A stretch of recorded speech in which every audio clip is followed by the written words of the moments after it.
I understand that there's a lot that can be fixed, and I think there's a lot of things that can be changed. But here's the question: how far do you go with it to where you're tying our hands to where we can't do anything, but then again, are we doing enough? The American values come down to wanting a decent life and a better one for your kids. The American dream is there. You go to school, you get an education, you find a job, get married, raise kids. Our traditional American values. The values are gone. In my generation, it was a lot better than it today. The Americans had a lot of values. Forgotten what the American dream is? Well, I've done this for 32 years. A long time. I've seen all the way from what we call old school to the new school. We deal with drugs. We deal with assaults, domestics, things in that nature. Whenever all this Black Lives Matter was going on.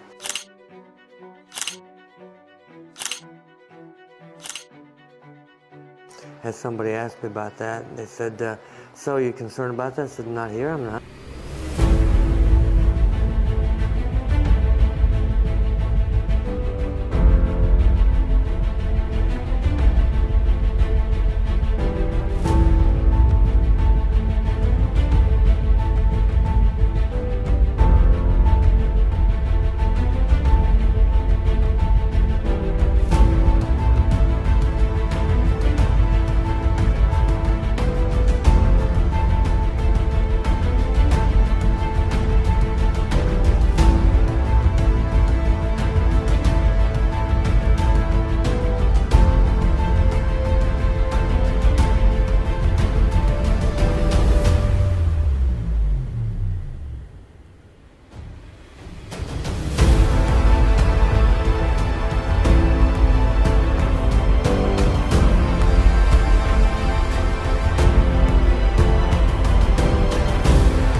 Listener discretion is advised.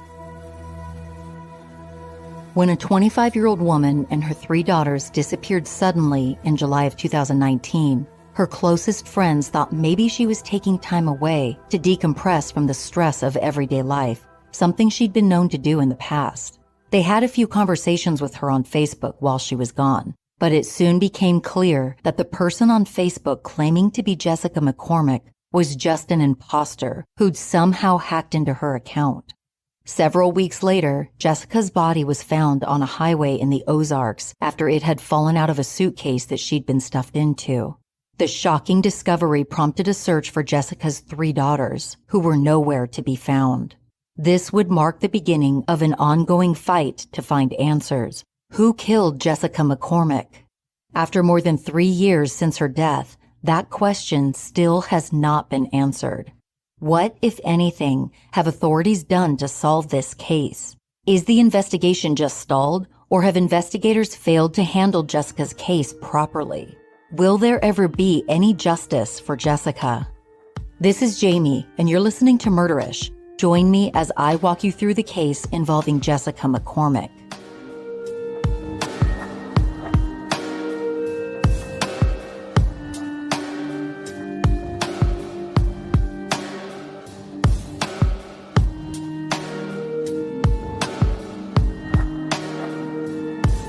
This case takes us to the town of Noel, Missouri, which lies within McDonald County in the southwestern corner of the state. It's a quaint town spanning a total area of 2 square miles with a population of just over 2,000 people.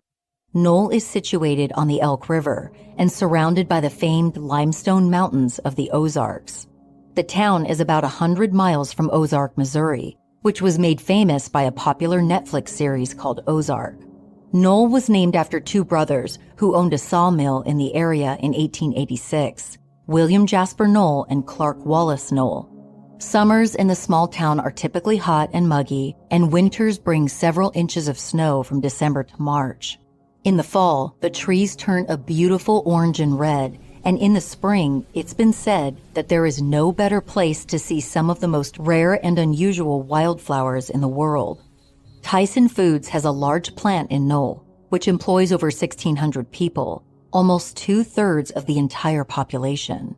When the Tyson plant opened years ago, Noel's population increased significantly due to immigrants making their way to the town, a large number of whom came from Somalia in search of steady work. According to an NPR radio show called All Things Considered that aired on December 10th of 2013, many Somali immigrants found it very challenging to live in Noel because they didn't feel welcome. Today, Noel's relationship with its immigrant residents has improved, but it's still a work in progress. The town has a few nicknames, but it's best known as the canoe capital of the Ozarks because of the Elk River, which winds through the area as it makes its way across southwest Missouri. Tourists flock to the clear, fast-moving waters for canoeing and floating, as well as camping and fishing. Noel is also known as Christmas City because of a tradition started in the 1930s. Every year between Thanksgiving and Christmas, Noel's post office stamps a unique Christmas postmark on all personal holiday cards. It's so popular that the post office handles tens of thousands of pieces of mail from all over the world during the holiday season. On July 29, 2019, a bicyclist was riding on Highway 59 between Noel and the small village of Ginger Blue. With steep, tree-lined hillsides rising up along the highway and the Elk River nearby, the scenery could have been described as beautiful or even tranquil if it weren't for the gruesome discovery made that day. The cyclist stumbled upon a partially clothed, decomposing body at the bottom of a cliff alongside the road just north of the Shady Beach campground. The body had fallen out of a suitcase which sat nearby and had been exposed to the elements for an unknown amount of time. Due to the level of decomposition, authorities were unable to readily tell the age of the body or any distinguishing facial characteristics. They could only determine that it was a female and estimated her age to be around 40 years old. It would be over a month before the body was positively identified as that of Jessica McCormack. Jessica Nicole McCormack was born on June 15, 1994, in Greene County, Missouri, to Elva Jones and Kenneth McCormack. Jessica had two half-brothers from her mother's first marriage, Jason and Jeremy Murphy. Jason was 14 years older than Jessica, and Jeremy was 5 years older. Though she and her siblings weren't very close, they loved each other a lot and maintained contact even though they didn't live together. Elva worked as a licensed practical nurse to provide for her family, as Kenneth wasn't around much. Jessica didn't have much of a relationship with her father. The man Jessica considered to be her dad was William Eads, whom her mother married after divorcing Kenneth. William was in and out of jail for most of Jessica's life before he died in 2017, but he cared a great deal for her and she really looked up to him. By all accounts, Jessica's life was anything but easy. Her mother, stepfather, and her brothers all struggled with drug use and addiction. Jessica's surroundings likely contributed to her struggling with addiction as well, and it started at a pretty young age. Jessica attended elementary schools in both the towns of Jasper and Sarcoxie. She began junior high in Sarcoxie before attending Carthage Junior High in another town. In September of 2006, just 4 days before her 49th birthday, Jessica's mother died suddenly of a heart attack, most likely brought on by her years of drug use. Jessica was only 11 years old at the time of her mother's death. After losing her mom, Jessica moved in with her oldest brother, Jason, and his wife. Jason was the only person who played an active role in raising her into adulthood. Jessica went on to attend Carthage High School until she dropped out at the age of 16. at which time she moved to Noel to live with her boyfriend, Miguel Casillas. It was not a healthy relationship. Miguel was physically abusive. It was during this toxic relationship that Jessica met Mahmoud Mohammed, who went by the name Tito. Tito and Jessica met at the Tyson Foods plant where they both worked. Eventually, they started dating, but this relationship was no better. Tito also abused Jessica, and he was one of the last people to see her alive. Jessica McCormack was a beautiful soul who brought people together, according to her friends. They say she was always the life of the party, and she didn't put up with anyone's nonsense. She had a great sense of humor that ranged from dry or sarcastic to crude, depending on her frame of mind. She was extremely kind and selfless, always thinking of others before herself. Jessica never wanted anyone to feel alone or without someone in their corner. It didn't matter what race or religion somebody was. Jessica showed love for all people. She loved music in all forms, but when it came down to it, rap and country music were her favorites. Cowgirls Don't Cry by Brooks and Dunn, featuring Reba McEntire, was her favorite song. When she was young, Jessica was completely obsessed with horses. She loved to swim, even though she hated the outdoors, a funny fact that still makes her friends smile to this day. Jessica also had a deep love for Dr. Pepper, but it had to be a fountain drink, no cans or bottles, and it had to have no ice. Jessica did not like her Dr. Pepper watered down. Jessica's children and her friends meant everything to her, and she loved to spend as much time with them as possible. Her close friends say she was like a sister to them, and all of their kids were like brothers and sisters. Jessica's death completely devastated her friends and her brothers. And the fact that no suspect has ever been named or arrested for her murder has left them feeling as though law enforcement has completely forgotten about her. The McDonald County Sheriff's Office, or MCSO, which is a relatively small agency, responded to Highway 59 after the body was discovered, and they were accompanied by the McDonald County coroner. The coroner estimated that the body had been out in the elements for anywhere from 2 weeks to 1 month. He wasn't able to make a more concrete estimate due to recent flooding and high temperatures in the area, which had most likely contributed to the advanced decomp of the body. A short distance from the body, detectives found a suitcase. They also found what was described as strong evidence that the body had been stuffed inside of the suitcase, though the details of that evidence have never been disclosed. It was their belief that the body fell out of the suitcase after possibly being thrown over the cliff from above, or the suitcase could have been thrown from a moving vehicle on the highway. An autopsy was conducted, but examiners were not able to determine the cause or manner of death due to the extent of decomposition. In the meantime, medical examiners were waiting on toxicology and other tests before making any conclusions. Based on what detectives observed at the scene, the incident was treated as a homicide because, as McDonald County Sheriff Michael Hall put it, she wasn't put in the suitcase on her own.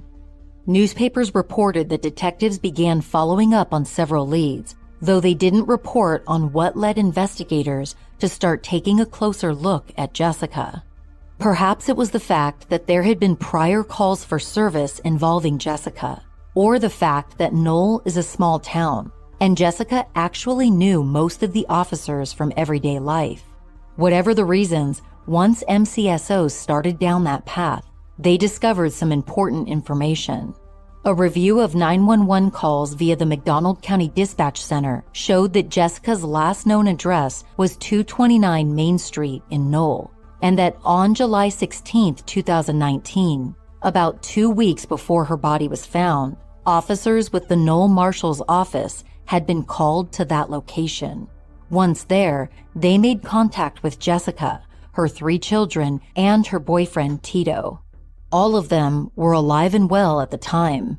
The dispatch records also showed that officers checked Tito for active warrants while on the scene that day.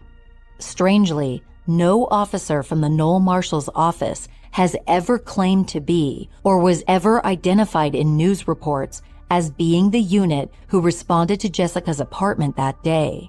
When asked by reporters in September of 2016 exactly who responded there and last saw Jessica alive, McDonald County Sheriff Michael Hall referred all questions to the Noel Marshall's office. At that time, Marshal Randy Wilson said that his office wasn't part of the murder investigation, but regarding a call at Jessica's house on July 16th, he believed the former Marshal, Paul Gardner, may have been the one who responded to the call. Wilson added that he really wasn't sure because he wasn't present when officers went to Jessica's apartment. Nobody was taking responsibility for having been to Jessica's apartment and witnessing her alive shortly before her death. It's interesting to note that the Noel Marshall's office is even smaller than the McDonald County Sheriff's Office. It's staffed by about 8 officers, only half of whom are full-time employees. It would seem that it should be fairly easy to identify who responded to Jessica's home and saw her alive when there are only 8 options for who could have gone, especially when such information should be readily available through the CAD system. CAD is a computerized dispatch system used by law enforcement to track calls, officer contacts, and any warrant checks. According to Jessica's friends who've attempted to obtain the CAD records, MCSO has been unwilling to release them. The seemingly secretive nature in the way that Jessica's case is being handled begs the questions: why have the CAD records apparently been kept out of the media and away from the public? And why don't we know which Noel Marshall officer last saw Jessica alive? It's also interesting to note that Randy Wilson was chief deputy at the time of Jessica's death. He was promoted to marshal in September of 2016 after the former marshal, Paul Gardner, abruptly resigned his position without explanation. What could have prompted Gardner to leave his position so suddenly? It doesn't appear that Gardner ever made any comments to the press about whether or not he was the one who responded to Jessica's house and last saw her alive. According to her friends, Jessica was close with both Paul Gardner and Randy Wilson. Wilson has said that he went to Jessica's house later that evening after he was off duty for Noel and on duty for Lanagan Police Department. He said he went there to try to make contact with Jessica, but he was unsuccessful. Wilson's supposed visit to Jessica's home the night of July 16th only raises more questions. Why would he go to her house after another officer had already made contact with her that day? And why would he respond to a location in Noel when he was on duty for Lanagan PD, a town about 6 miles northeast of Noel? Did Wilson have reason to be concerned for Jessica's safety, enough to check on her a second time that day? 3 of Jessica's close friends, Mimi Bailey, Kendra Baker, and Candace Nutting, all spoke to investigators and news outlets about Jessica in the weeks leading up to her body being found. Based on those conversations, a timeline of events emerged. Tito, who was a Somali national, met Jessica while working at the Tyson Foods plant. Tito helped Jessica get out of her abusive relationship with her previous boyfriend, Miguel Casillas. Miguel was believed to be the father of her oldest child, 4-year-old Saya. Jessica at some point converted to Islam, which was Tito's religion, and they were married via Muslim tradition, but the marriage wasn't recognized legally. Jessica and Tito had a daughter together named Saida, who was 20 months old at the time of Jessica's murder. Unfortunately, Tito was just as abusive toward Jessica as her previous boyfriend, and the two were no strangers to domestic violence incidents, which law enforcement knew all too well. Their relationship was so tumultuous that Jessica once told her friends that if she ended up dead, Tito was the one who did it. During her relationship with Tito, Jessica had a paramour named Ibrahim Akfin. It didn't seem to be too much of a secret, though, as all 3 of them lived in Jessica's apartment at times. It was believed that Jessica's 7-month-old daughter, Intizar, might be Ibrahim's child. Tito's abuse was so bad that Mimi, Kendra, and Candace begged Jessica to have a plan in place to leave him. Her plan was to leave Tito and take her children to St. Louis with Ibrahim, who was moving there soon. Jessica's friends also tried to get her to move in with them, pending her being able to get to St. Louis with Ibrahim. Mimi went to Jessica's house on July 14th of 2019 to talk to her about her and the kids moving in with Mimi. She wanted Jessica to leave right then, just to grab a few things and get to Mimi's house where she'd be safe. But Jessica opted to stay home with Tito that night and connect with Mimi the next day. Little did Mimi know that would be the last time that she'd ever see her best friend. The next day, July 15th, Ibrahim moved out of Jessica's apartment and left for St. Louis. Jessica was supposed to contact Mimi that same morning, but she never did. When Mimi didn't hear from Jessica on the 15th, she got worried and went to Jessica's apartment. She screamed her best friend's name over and over, but wasn't able to get anyone to answer the door. Between several calls to law enforcement from Mimi and Kendra both expressing concern for their friend's safety, Noel Marshall finally went to Jessica's apartment with Mimi. Several officers stood by while Mimi tried to get someone to answer the door. They all heard Mimi's Siberian Husky, Jade, inside the apartment whining. Mimi had let Jessica keep Jade for a while for safety reasons because the dog was very protective of women and children, which gave them both a sense of comfort.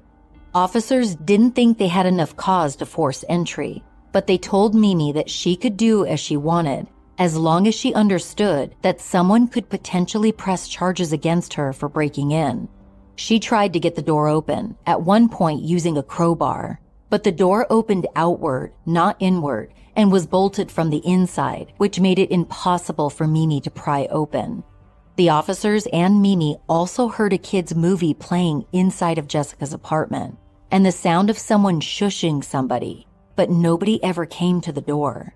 After 4 hours of unsuccessfully trying to get someone to answer the door, Mimi and the officers left Jessica's apartment.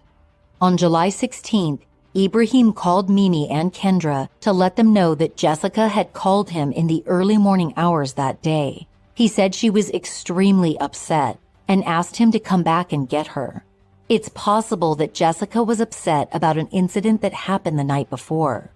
A woman, her son, and her boyfriend had stayed at Jessica's apartment the night of the 15th. Jessica had kicked them all out at about 6 in the morning on the 16th due to an unknown disagreement. Ibrahim had received a call from an unknown neighbor who told him there was a lot of arguing going on in Jessica's apartment the previous night, the night she kicked 3 people out.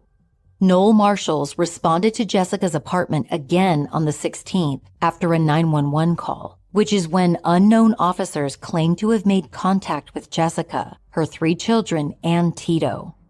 On July 17th, Jessica's friends still had not heard from her. According to Kendra, it was at that point that she reported Jessica missing directly to Chief Deputy Randy Wilson. Wilson told her that he'd get back to her, but he never did. Online news reports stated that no one ever reported Jessica missing, which is in direct contrast to both Kendra's statements as well as an affidavit eventually written by the FBI, which states that dispatch also received a call from an individual on July 17, 2019, reporting that she had been unable to contact McCormack. It's unclear why the Noel Marshall's office never took a missing persons report. Without a report, it's unlikely that any officer was ever looking for Jessica. On August 8, 2019, 10 days after the discovery of a body on Highway 59, the McDonald County Sheriff's Office made a statement to the press that the body could possibly be that of Jessica McCormack, based on the information they had uncovered so far. This included information about Jessica's hair, a tattoo, her teeth, and a birthmark, all of which was described to them by Mimi. Having to provide details about her best friend in order to identify her body is something that Mimi will never forget. Being forced to realize that Jessica was dead is a moment that's replayed over and over in her mind. It was especially hard for her and Jessica's other friends to accept because they thought they had been talking to Jessica the entire time she was missing. Back on July 16th, when they couldn't make contact with their friend at her apartment, Mimi, Kendra, and Candace began trying to contact Jessica on Facebook Messenger repeatedly, but with no luck. Then, the next day, Mimi got 2 replies through Messenger in the span of 10 minutes. While the responses did not sound like Jessica, her friends thought that perhaps she had just left town with her kids to decompress and everything was fine. Jessica had done that in the past, so it wasn't completely out of the realm of possibility, and they all hoped that she had finally left Tito. They continued to speak through Messenger for weeks, even as the body was being discovered on July 29th. When the unidentified body was initially found, Kendra immediately reached out to Jessica on Facebook to ask if she was okay. Kendra's thought was that Tito might have finally killed her, so she wrote a message asking, "Are you okay? They just found a body in a suitcase." The response Kendra got from Jessica's account said, "No girl, I'm fine, I'm just hiding from him." After that, someone sent a message to Kendra from Jessica's account asking strange questions about what the body looked like, which was a huge red flag to Kendra because, in her opinion, Jessica would have never asked what a body looked like. Then the messages to Kendra just stopped. For Mimi, the Facebook messages stopped as soon as the body was found. For Candace, the messages continued to come in well after the body was found, all the way up until Jessica was identified. At one point, Candace sent a message to Jessica telling her that the body in the suitcase didn't sit right with her, that she was worried. Someone replied to the message saying, "I'm fine, girl. Tito's on his bullshit again." Perhaps that provided a small amount of relief, but it would be short-lived.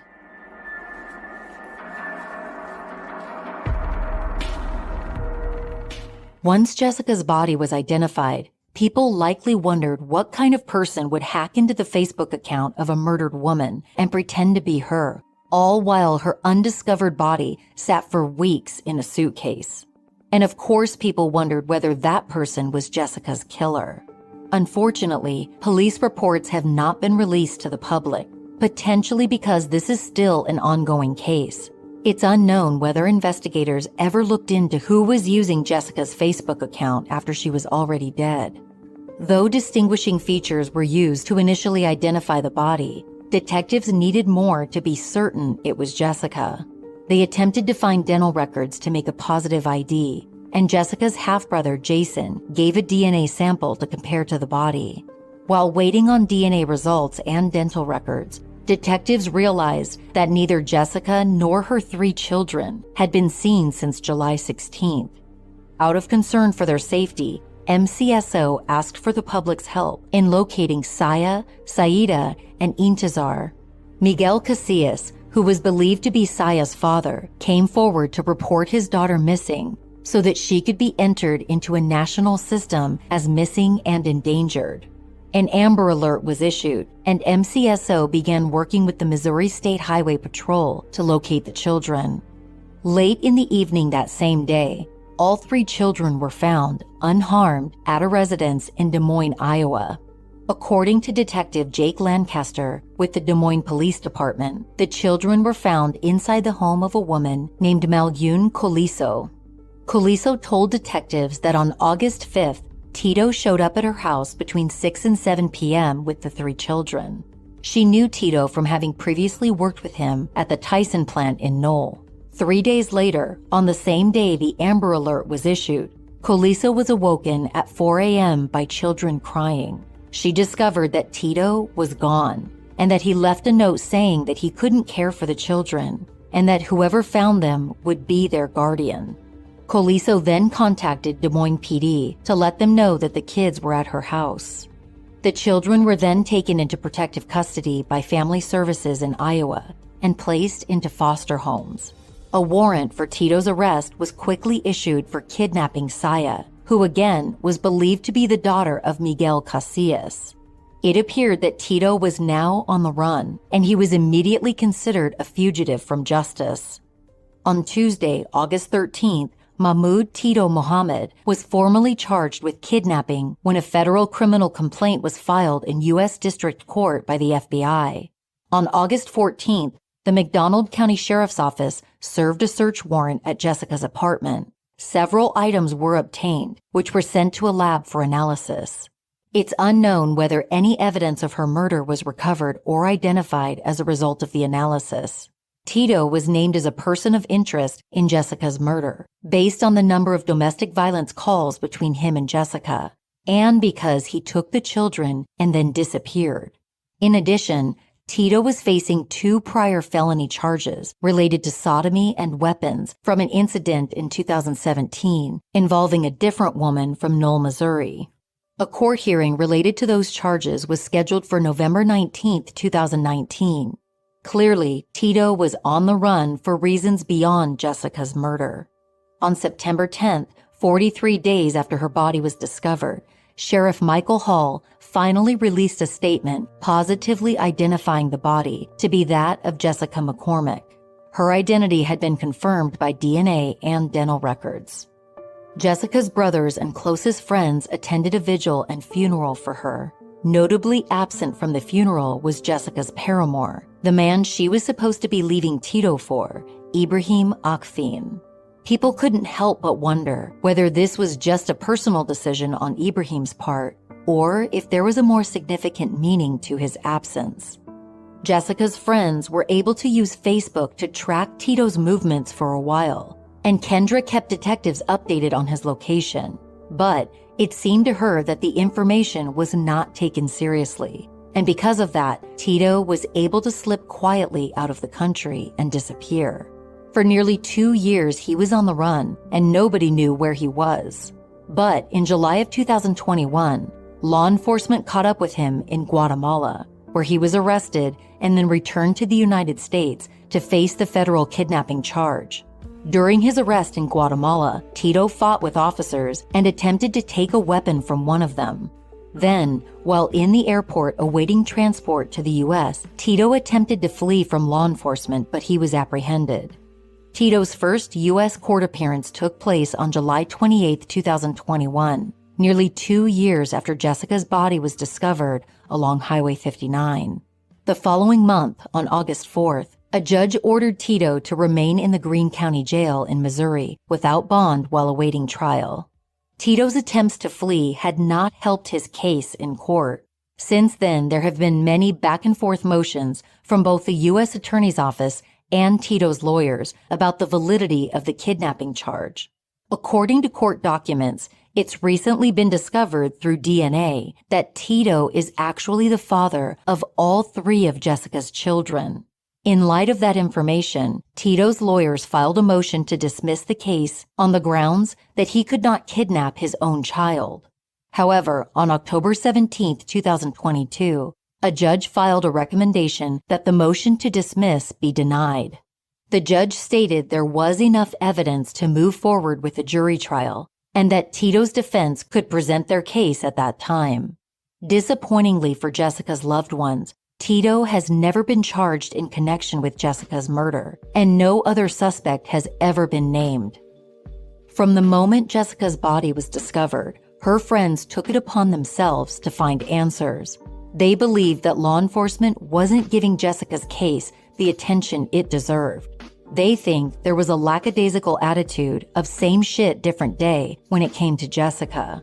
They also maintain that some members of law enforcement who were involved in the investigation were anti-Muslim, based on public Facebook posts made by a specific officer and comments he left on Jessica's posts, not to mention the rocky history Noel has with its Somali immigrant residents.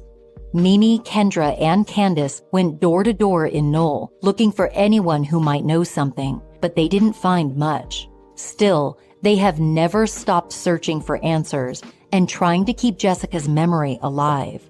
They've attempted to get copies of police reports and other information from McDonald County, but they've been denied at every turn. They've tried without success to use means like the Sunshine Law to get information about 911 calls Jessica may have made or that may have been made about her. The Sunshine Law, according to the Missouri Attorney General's website, is the embodiment of Missouri's commitment to openness in government. Basically, it's like a Freedom of Information Act for Missouri. Under FAQs about the Sunshine Law on that website, in regard to 911 calls, it states the information that's available to the public is the incident information. This means that the date, time, specific location, and immediate facts and circumstances of the 911 call should be public information. The recording itself is not available to the public. So why has the incident information in Jessica's case been withheld? This is just one of many unanswered questions. Because there seems to be a lot of unexplored avenues and what seems to be a lack of proper investigation, Jessica's friends have started a GoFundMe page to raise money for a private investigator. They also have a Facebook group called Justice for Jessica, Calling All Web Sleuths, where people can share information and continue their pursuit of the truth. Jessica's friends don't know who murdered her, but they have theories. They believe that Tito could have killed Jessica not only because he was a violent man who's injured her before, but because he could have discovered that she was planning to leave him and take the kids. Or possibly because she had recently told him there was a chance that their youngest child, Intizar, might not be his. Perhaps he didn't kill her, but set the whole thing up. Or maybe Ibrahim was involved somehow. No one can be sure what happened, and there doesn't seem to be any information coming from law enforcement about the investigation. In their quest to find answers, Candace and Kendra have spoken to Tito a few times since he's been in custody. According to them, when they asked him why he took the kids, he said he got scared when Jessica's body was found. He didn't feel like he'd be given a fair chance because of his race, so he took the kids and ran. Whatever the reason, him fleeing the country does not help in the court of public opinion. After Jessica's children were found and placed in protective custody in 2019, Kendra's mother tried to adopt them. At first, it seemed like there was a good chance of the adoption going through, but the kids ended up staying with their foster families. Since then, none of Jessica's friends know where her children ended up or how they're doing today, which absolutely breaks their hearts. Worse than that, according to Kendra, when the kids were initially taken into protective custody, Saya, Jessica's 4-year-old daughter, told Family Services that she had watched her mommy die. However, authorities believe Saya was too young at the time, and the situation too traumatic for her to know for sure what she may have seen. The accuracy of this information has not been verified, but if Jessica did witness her mother's murder, it adds another unimaginable layer of tragedy to this case, one that could someday be the key to unraveling the mystery. Amid all the questions and heartbreak, the hope is that one day, one way or another, the truth about who killed Jessica McCormack will be revealed, and she will finally be given the justice she and her children deserve.